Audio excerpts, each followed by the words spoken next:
আসসালামু আলাইকুম রহমতুল্লাহি ওয়া বারাকাতুহু। সকলের জন্য দোয়া ও ভালোবাসা। আজকের ক্লাসে সবাইকে স্বাগতম। সুপ্রিয় শিক্ষার্থীরা, যারা এসএসসি পরীক্ষা দেবে, আমি তাদের জন্য উচ্চতর বাংলা ব্যাকরণ থেকে আলোচনা করতেছিলাম। আজকে আমি তোমাদের জন্য অনুসর্গ এবং বিভক্তির মধ্যে পার্থক্য নিয়ে আলোচনা করব। অনুসর্গ ও বিভক্তি, তোমরা এই প্রশ্নটা যদি আসে পরীক্ষায় ভাবে লিখবা। উত্তর নিচে অনুসর্গ ও বিভক্তির মধ্যে পার্থক্য দেখানো হলো বা লেখা হলো। অনুসর্গ বিভক্তি একটা ছক তৈরি করবে। এরপরে এক, অনুসর্গের অর্থ আছে, অনুসর্গের নিজস্ব অর্থ আছে এক, বিভক্তির নিজস্ব কোনো অর্থ নেই। তাহলে এক নাম্বার এখানে যেটা, এখানে একটা এটা হচ্ছে পার্থক্য। অনুসর্গের নিজস্ব অর্থ আছে, বিভক্তির নিজস্ব কোনো অর্থ নেই। অনুসর্গ অব্যয় জাতীয় পদ, অনুসর্গ অব্যয় জাতীয় পদ, বিভক্তি কোনো পদ রূপে গণ্য হতে পারে না।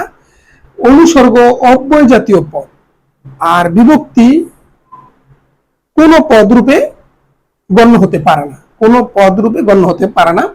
অনুসর্গ শব্দের পরে আলাদাভাবে ব্যবহৃত, অনুসর্গ শব্দের পরে আলাদাভাবে ব্যবহৃত। বিভক্তি শব্দের সাথে বা সঙ্গে যুক্ত হয়ে ব্যবহৃত হতে হয়। বিভক্তি শব্দের সঙ্গে যুক্ত হয় আর অনুসর্গ শব্দের পরে যুক্ত হয়। যেমন শরতের পরে আসে বসন্ত, এখানে পরে অনুসর্গ, খেয়াল করো। আর যদি বলে বিভক্তি, তাহলে যেমন আমাকে, এখানে কে বিভক্তি।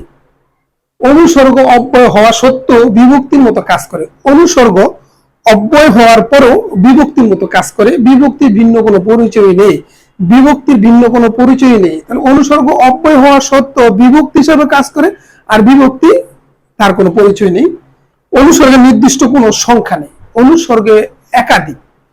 আর বিভক্তির সংখ্যা নির্দিষ্ট 7টি, প্রথম, দ্বিতীয়া, তৃতীয়া, চতুর্থী, পঞ্চমী, ষষ্ঠী, সপ্তমী, 7টি বিভক্তি নিয়ে আলোচনা। সেখানে শব্দ, অনুসর্গ শব্দের পরে আলাদাভাবে ব্যবহৃত হয়। বিভক্তি শব্দ ও ধাতুর সঙ্গে যুক্ত হয়, শব্দ ও ধাতুর সঙ্গে যুক্ত হয়।